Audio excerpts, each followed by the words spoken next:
Lightroom is the photo editing app of choice for many photographers, and the color tools are some of the strongest in the software. In this FilterGrade video, we're going to take a look at Lightroom's color tools and how to color grade your photos, kind of like a video editor. Before doing anything else, you need to set up your photo for grading. Go through the light panel to get exposure, highlight, shadows, and all of those basic adjustments so that we can get into the coloring. This process is called color correction and is distinct from color grading, which involves adding your personal flair to the image. We have other guides on our channel about color correction, so we'll assume you already know this fairly basic process of photo editing. Now let's take a look at the color grading tab in Lightroom. You'll be able to find this in both Lightroom CC and Lightroom Classic. This panel unlocks some color grading wheels very similar to the tools you might find in Premiere Pro, and will let you adjust midtones, shadows, and highlights.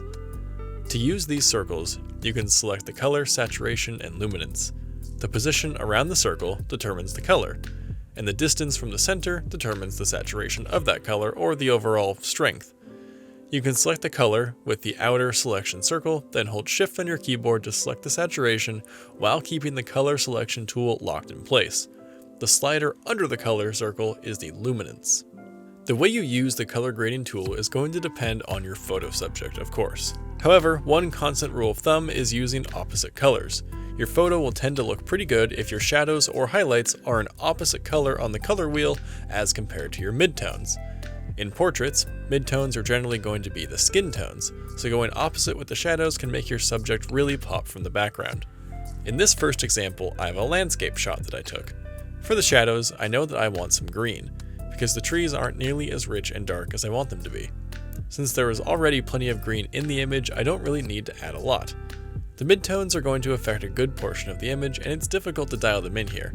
I know I want to enhance the greens, but if I go too far to the green side, then it just becomes way too much, and the yellow grass becomes indistinguishable from the trees. But if I bring them too far towards yellow, then they seem too crisp and dry, when instead I want the image to appear a little bit more lush. That leaves the highlights. I want either the shadows or highlights to be opposite of my midtones, and I've already set my shadows to green. That means I'm going to try to push the highlights into the violet blues. Notably, in my color correction, I did turn down my highlights all the way because the top of the image was completely blown out. So the highlights in this image won't be super impactful. It's going to be a subtle look.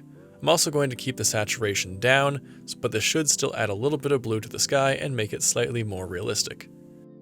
Now let's do more of a portrait photo. This is just a selfie of me working on some FilterGrade videos.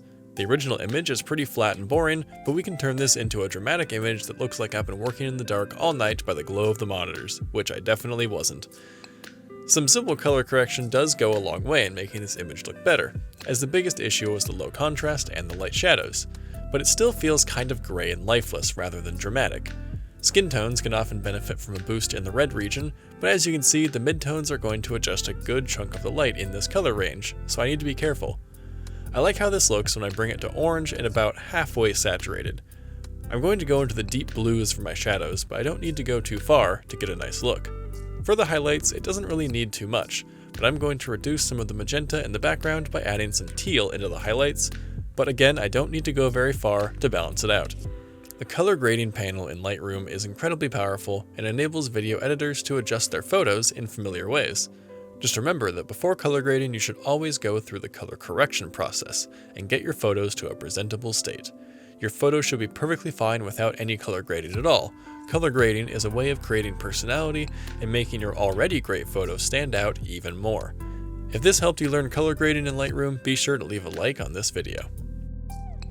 If you enjoyed this video, be sure to like and subscribe and leave a comment down below. And if you're looking for professional LUTs, Lightroom desktop and mobile presets, Premiere Pro templates, and more photo and video education, visit FilterGrade.com today.